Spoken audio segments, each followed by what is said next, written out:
Actuellement, les centres d'entraînement spécialisés sont au cœur de la préparation opérationnelle de l'armée de terre. Pour autant, ils doivent s'enrichir pour permettre de préparer l'armée de terre à des crises multiformes et aux combats de haute intensité. Pour cela, je vais vous proposer de retrouver en duplex le colonel de Kermabon, qui est le chef de corps du centre d'entraînement au combat, le CENTAC. Mon colonel, en quelques mots, est-ce que vous pouvez nous présenter le CENTAC et la formation que vous y dispensez ?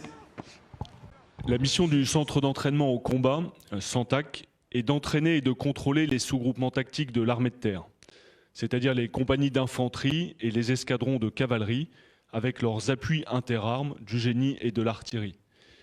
Pour cela, nous nous appuyons aujourd'hui sur un système de simulation, une force d'opposition et la zone de manœuvre de Mailly-le-Camp. Pour durcir la préparation opérationnelle sans attendre, nous avons d'ores et déjà densifié et diversifié nos exercices, de jour comme de nuit, afin d'aguerrir les hommes et leurs chefs en les confrontant à toutes les menaces possibles d'un champ de bataille de haute intensité, dans les champs matériels comme immatériels, en intégrant systématiquement le cyber, la guerre électronique, les drones ou encore le NRBC. Toutefois, notre véritable objectif est beaucoup plus ambitieux. Il consiste, dès l'année 2021, à adapter nos capacités d'entraînement pour changer progressivement d'échelle et durcir la préparation opérationnelle de l'ensemble des forces terrestres, du soldat jusqu'au général. Justement, mon colonel, quelles dispositions avez-vous pris pour durcir l'entraînement ? Ce changement d'échelle va s'opérer dans 4 grandes dimensions. L'intensité de l'entraînement, le volume et le niveau des forces entraînées, le réalisme des combats et enfin la formation des chefs. Pour incarner ce durcissement, le CENTAC prépare d'ores et déjà des séquences d'entraînement d'une durée supérieure, 3 semaines.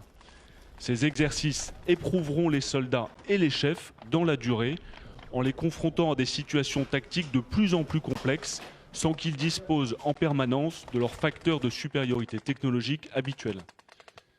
De plus, dès 2021, l'ensemble des centres d'entraînement spécialisés va monter en gamme pour entraîner et contrôler les états-majors tactiques de régiments sur le terrain avec l'ensemble de leurs capacités dans des conditions les plus proches possibles de la réalité. Puis, en 2022, les centres d'entraînement spécialisés vont combiner leurs efforts pour entraîner des brigades entières, en Champagne, en terrain militaire et civil, en recherchant toujours à optimiser le réalisme des combats. Ce réalisme des combats est un axe d'effort fondamental, car il doit permettre de recréer les caractéristiques d'un engagement majeur afin de préparer à la fois les chefs et les soldats au combat de demain, dans les champs physiques, psychologiques et tactiques. Pour cela, nous allons nous appuyer sur un nouveau système de simulation baptisé Cerber, qui intégrera tous les systèmes d'armes Scorpion et une force d'opposition de nouvelle génération. Ces 2 adaptations, ces 2 évolutions vont nous permettre de restituer le choc des volontés de manière extrêmement réaliste. Enfin, à l'heure où nous entrons dans l'ère Scorpion, nous marquons un effort pédagogique significatif pour aguerrir les chefs et leur transmettre tous les facteurs de succès comme l'agilité tactique, la capacité d'adaptation ou encore la subsidiarité pour leur permettre, quelles que soient les circonstances, de toujours être capables d'imposer leur volonté à l'ennemi. Merci beaucoup, mon colonel.